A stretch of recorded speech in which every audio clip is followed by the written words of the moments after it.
Evening, everybody. It's Wednesday night. It's another halacha and Tanya. And again, I want to mention that, as we mentioned Monday night, the next class will be February. There's no class next week, Monday or Wednesday or Monday. And the next class will be Wednesday night, February 7th. So I'll announce it again later anyway. Okay, the last thing we were learning last time was about brachas. They're making 100 brachas a day. How you're supposed to make a bracha, how you're supposed to answer amen. The proper way of answering amen, you don't say amen on your own bracha except after benching. Okay, so now let's talk a little bit about the morning brachas. There's a bunch of brachas in the morning. In the time of the Gemara says you made the blessings when it happened. Like, for instance, the first bracha is Anesin Lasech Vivina, which means Hashem gave the rooster the knowledge to understand between day and night. So in the time of the Gemara, when they heard the rooster, they said that bracha. When they opened up their eyes, they said Beker Chibrim. When they straightened up, they said Zerkav Kfufim. All the brachas were said when it happened. When they put on the shoes, they said the bracha Sha'asali Kotzarki. Nowadays, it's not done anymore like that. Nowadays, we put them all together. As we mentioned a few weeks ago, the proper thing is the second you get up, you say Maida'ani, and then you wash Negovasser, and then you get dressed and everything, and then you rewash Negovasser again by the sink, and then you start making all the various different brachas of Berchus HaShachar. Now, even though you didn't hear a rooster crow, nevertheless, we do say the bracha providing it's after dawn. But let's say you wake up in the middle of the night and you're planning to stay up for the rest of the night. Halachically, you can say all the brachas except the first one, Hanesin Lasech Vivina, you're supposed to say, not because we don't hear roosters today. So that bracha you have to say after dawn. But all the other brachas, if you wake up after midnight, halachic midnight, and you're planning to stay up, so then technically you can make all those brachas, but not the bracha nesin Lasech Vivina. So we say all the brachas together. Now, what happens if somebody stayed up a whole night? They were up a whole night. But then there's an argument in halacha whether we say the morning brachas or not. The bottom line is our custom, as the Friedrich Rebbe writes, we make all the brachas. Okay, all the brachas in the morning when we get up, even if you're staying up an entire night. Now, there's this one of the brachas we say in the morning is the men make it at least. Shleasani Isha. Okay, one of the brachas is that we thank Hashem that He didn't make us a woman.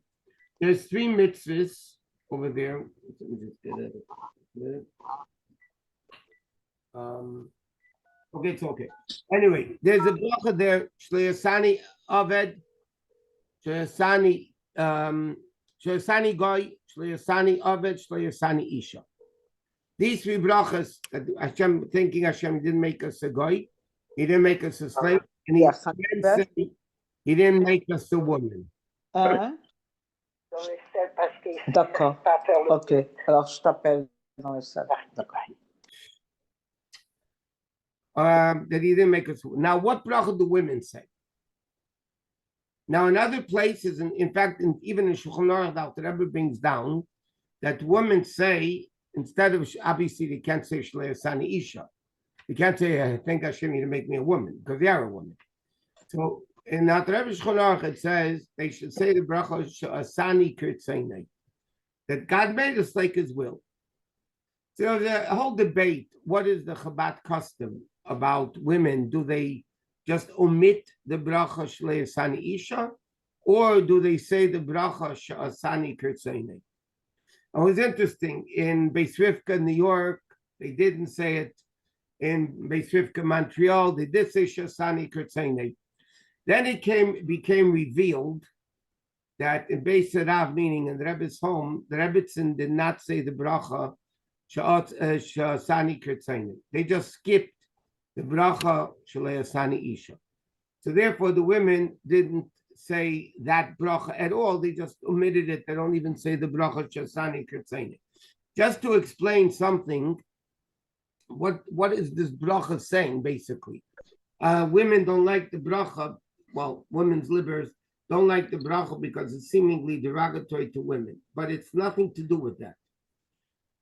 When we say the three brachas, Hashem did not make us a guy, he did not make us a slave, he did not make us a woman. This is talking about the ability and the merit to be able to do action mitzvahs. Now, guy, we go from lower to higher. The non-Jew has basically 7 mitzvahs. That's it. The Eved, the slave, meaning a non-Jewish slave that was acquired by a Jew. So the din is, if it's a male, today it doesn't exist. In the time of the Bais Din, you were able to buy a non-Jewish slave. Slavery was common in those days. You're allowed to buy a non-Jewish slave. The din was, if it was a male, you gave him a bris, you put him in a mikvah, and he was obligated in all the mitzvahs like women are obligated, meaning all the negative mitzvahs and all the positive mitzvahs not connected to time. Okay? So first we say, we're thanking Hashem for the opportunity that he gave us to do mitzvahs. The first thing we go, that he didn't make us a non-Jew, that has only 7 mitzvahs. Then we go to a higher level, Shloyasani Eved. Eved has a lot of mitzvahs, all the negative mitzvahs, with very few exceptions that women don't have either, and positive mitzvahs not connected to time. Then we say the bracha Shloyasani Isha, which means we're thanking Hashem that we're men that have the opportunity to do more mitzvahs than we have. But it's not, God forbid, in any way derogatory to the women. And to explain this as follows. The purpose of a mitzvah is to be connected to Hashem.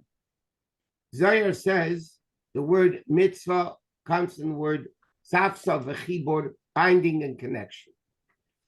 Mitzvah binds the Jew to Hashem. Yaakov, can I get some water?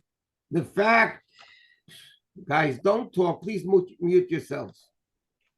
The fact that the women don't have to do those mitzvahs don't mean chas v'shalom they're losing out. What it means is they have that connection with Hashem without having to do the particular action mitzvah.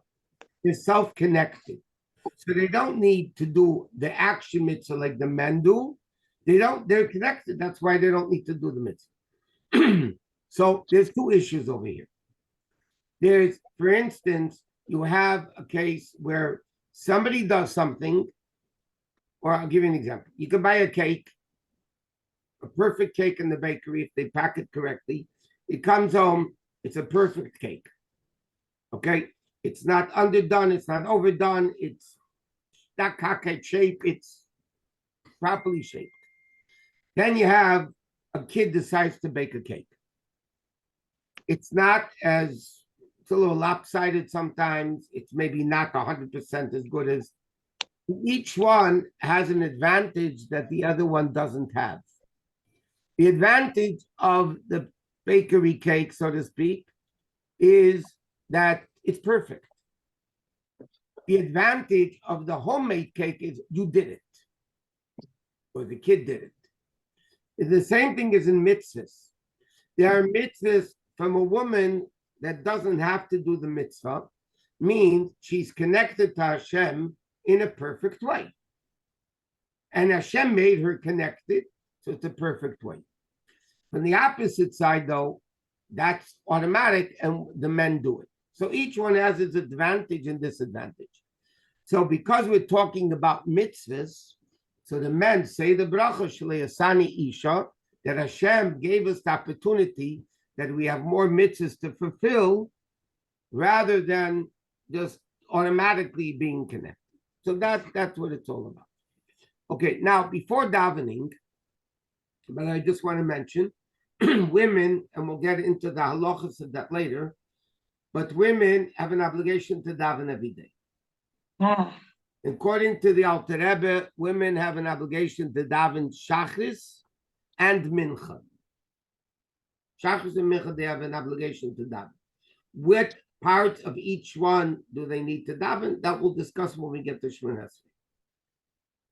So before somebody davens, according to halacha, you're not allowed to do anything.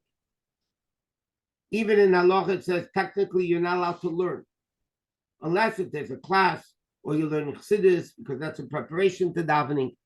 Before somebody davens, they're not supposed to do anything. That's how important davening is. So therefore, for instance, you're not allowed to do work. You're not allowed to travel until you daven. You're not allowed to eat or drink before davening. There's a lot of things that a person is not allowed to do before davening. Now, there are certain leniencies to that. For instance, and this is why by Chassidim, they used to eat before davening. But Chassidim used to daven very long. And then they were weak and they wouldn't be able to daven properly.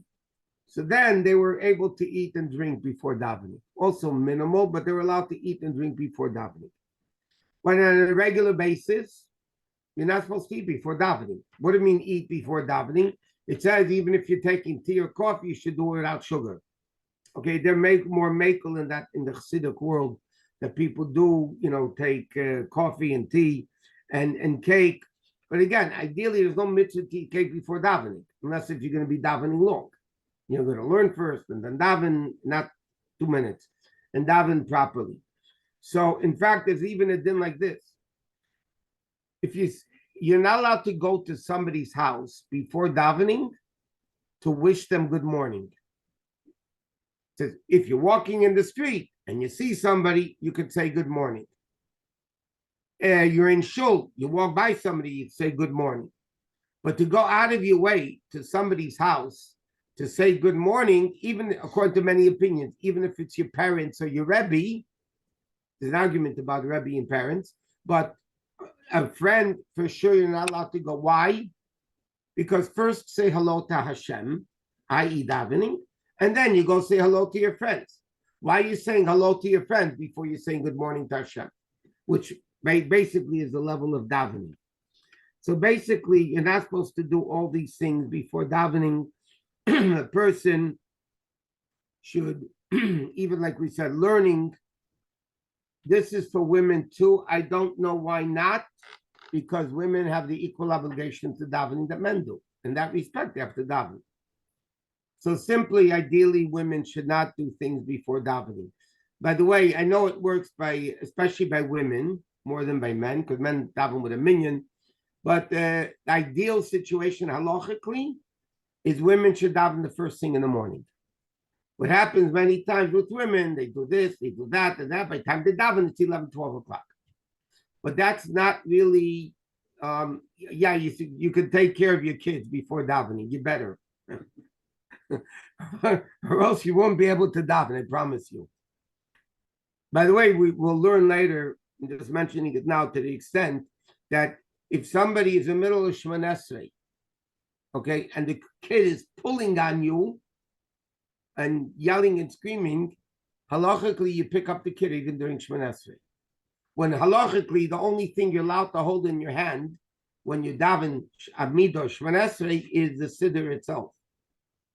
But it says if a kid is disturbing your davening, then you're allowed to pick up the kid because, again, otherwise you're not davening. So that is the lesser of the two evils. Okay, the next din, the morning blessings to a certain extent could be called davening, but really women are obligated more than just the morning brachas. That's for sure that nobody's allowed to do anything before the morning brachas. Not eat, not drink, nothing. But again, that's not really sufficient. The halacha for women. Now, women that have little kids, halacha is more lenient. And again, when we get there, we're going to discuss those things even more. So that's as far as doing things before davening. The next din in Kitzur Shulchan Aruch is the laws of tzitzis. So I know this only applies to men, but it applies to women also if you have husbands and kids. So we're going to talk briefly about the mitzvah of tzitzis. And just to explain this point, there is no biblical mitzvah. There's certain mitzvahs in the Torah.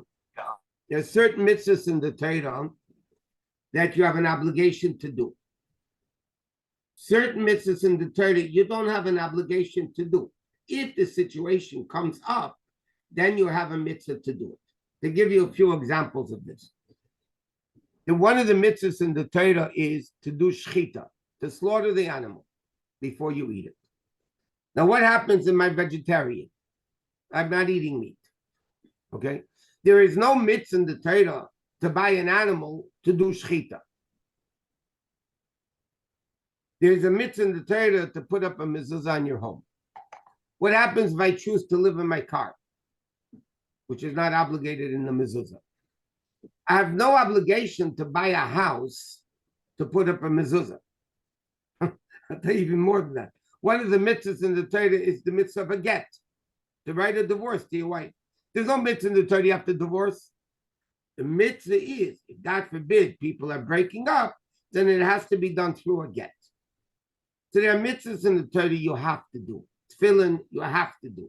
Lulav, sukkah, those things you have a mitzvah you must do. There's certain mitzvahs, the obligation is, if you want to do something, then you have to do it a certain way. But you don't have to do it.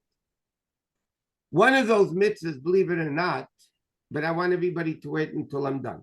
One of the mitzvahs like that is the mitzvah of tzitzis. The Torah says, if you have a four-cornered garment, you need to wear tzitzis on that garment. Okay, you need to put tzitzis on the garment. Halachically, what happens if they don't want to wear a four-cornered garment? There's no mitzvah in the Torah. You have to buy tzitzis and wear it. Nevertheless, halacha says it's of utmost importance because tzitzis reminds us of all the mitzvahs in the Torah, all 613 mitzvahs.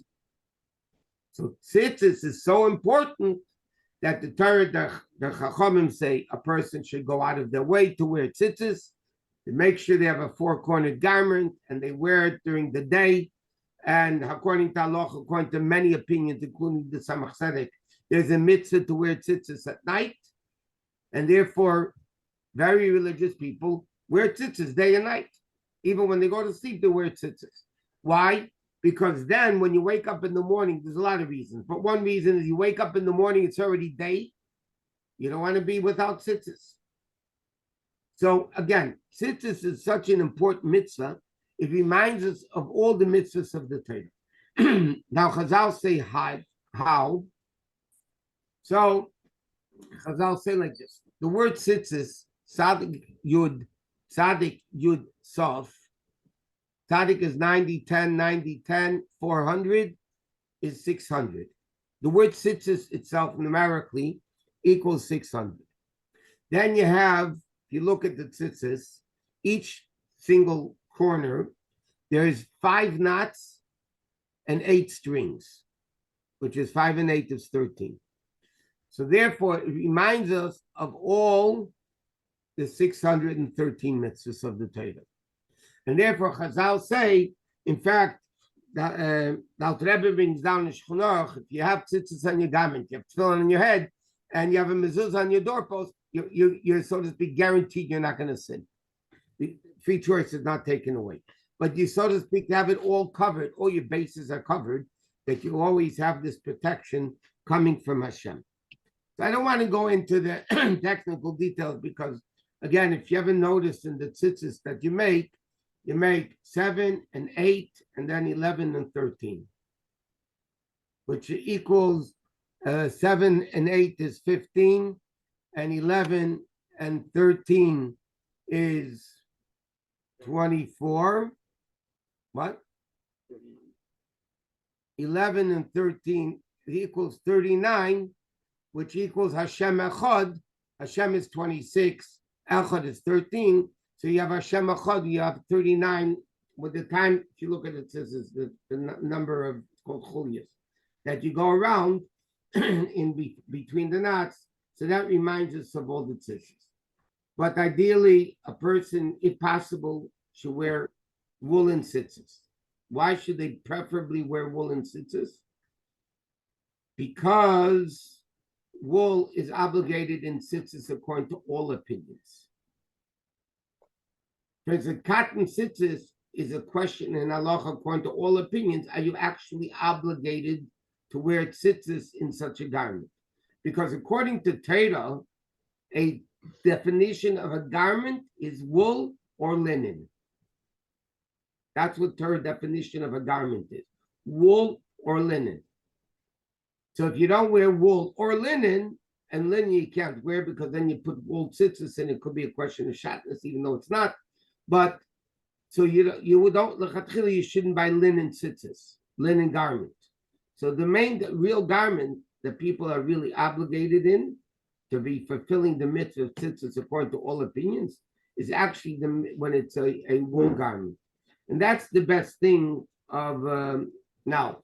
The only time you make bracha on tzitzis is during the day. You put on tzitzis in the morning, you make a bracha.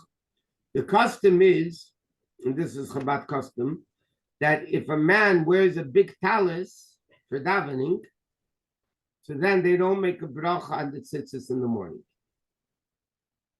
Because the bracha on the talis covers the tzitzis in the morning. But if somebody is not wearing a talis, so then in the morning when they put on the tzitzis, they have to make a bracha. If they change their tzitzis during the day, they have to change to a different pair. They also have to make bracha on tzitzis. Again, there's a lot of books written on tzitzis, but again, I'm trying to keep the class relevant to men and women in all the things. So I'm just mentioning the general things about tzitzis. And the same thing is with tefillin, but you know what? We're going to go to tefillin later. I'm going to leave the mitzvah of tefillin for later because, it's more relevant to men, obviously. So the next siman in Kitzur Shulchan Aruch is dealing with, and this applies to everybody, the mitzvah of mezuzah. The mitzvah of mezuzah is on every single door. Not like people think you put a mezuzah only on the front door. What women, should women omit the bracha Shasani Kirtzeni? Yeah, I said Chabad custom is that we don't say it. They just don't say Shasani Kirtzeni, and they don't say Shasani. Okay, now, If you always said it. If you always said it, you can stop saying it. Stop? Yeah. Because it's not a minute to say it. There was a mistake that people thought that a minute is to say it. There's a mitzvah in the Torah, again, like we said before. It's not I do want to say one thing interesting thing about tzitzis before we go further. We know women are not obligated in tzitzis. Why are women not obligated in tzitzis? Because the Torah says, Uri'isem oisei, tzitzis you have to see. Daytime, you could see. Nighttime, you can't see. Therefore, the Gemara says, and that's the halacha, nighttime is not the time for tzitzis. Now, there's an argument in halacha. When you say day is the time of tzitzis, night isn't, does that mean day and night literally?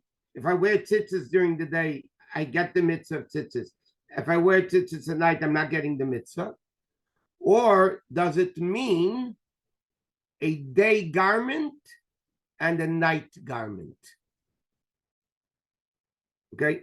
Does it mean a day garment? And I'll give you that this is where this is extremely, extremely practical. You go to sleep at night, you go to sleep under the covers, under a blanket. If you ever look at your blanket, there's 4 corners to your blanket. There's 4 corners to the blanket. It's square. A sheet is square. You're laying under a sheet. The sheet is square. Why don't you need tzitzis on a blanket or on a sheet? By the way, there are few individuals that do put tzitzis on a blanket, or else they cut it around. We mentioned this in shul. If you ever notice a man's kapota, Chabad kapota that they wear on Shabbos, the back is all split halfway up. So if you notice, the back, there's two halves in the back, right? The bottom half that goes under the flap is rounded in the back. Look at any kapota, you'll see it's rounded in the back. Why is the bottom of the kapota rounded in the back? Otherwise, you would need tzitzis on that kapota. Why? There's two corners in the front, two corners in the back. That demands tzitzis. But if it's rounded, then you don't have four corners. And that's why they round the garment like that. In fact, somebody called me, they had a coat that had two corners in the front, and the coat was split more than halfway up in the back. I don't know why, but the coat was split more than halfway in the back, and it was a coat. It wasn't rounded. According to halacha, they can't wear their coat without putting on tzitzis. Another important thing that people should be aware, that if you have sweaters sometimes that you zipper them up and they all the way up. If you notice, there's four corners also. And those zippers that you zipper up, that are mamish square on top, square at the bottom. Why don't you need to put tzitzis on that? So now poskim they write, because in order to be obligated in tzitzis, you need to have two in the front and two in the back. But if they're all four in the front, like those sweaters that you zipper up, then you don't have to put tzitzis on them. But a blanket, where you have a top and bottom, technically you would have to put tzitzis on. Why don't we put tzitzis on? What's the heter that we don't put tzitzis on blankets?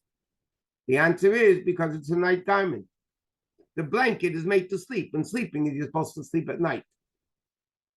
And that's the reason why blankets don't need tzitzis. And other things might need tzitzis. The same thing if you have a scarf or a shawl. Okay, women don't have to wear tzitzis, but men, if you have a big scarf, why don't you put tzitzis on it?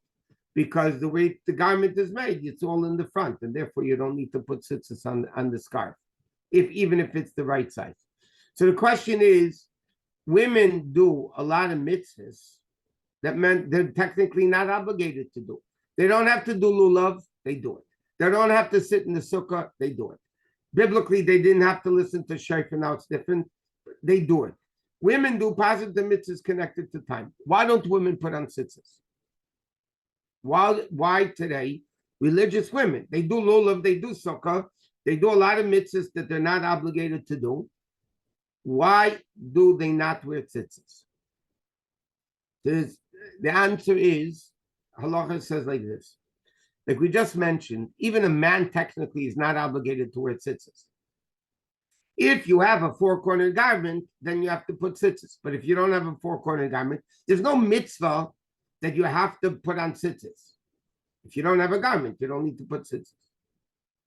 So a mitzvah that a man is obligated to do, such like lulav, esrig, shofar, or whatever it may be, because men are obligated in it. If women want to do it, they're allowed to do it with the bracha, according to Ashkenazim.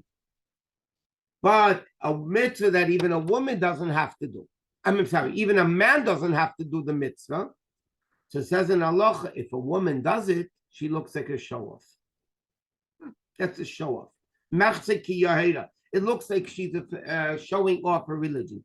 That's one reason. Other poskim write, and we're going to stop at this and go to Tanya. Other poskim write a different point, which is a very interesting point. Because men are obligated in talis and women not, so it's a man's garment. And therefore, if a woman wears tzitzis, she's wearing a man's garment. And that she's not allowed to do.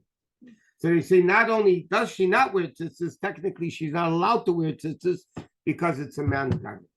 Okay, we're going to go to Tanya. It's time for Tanya.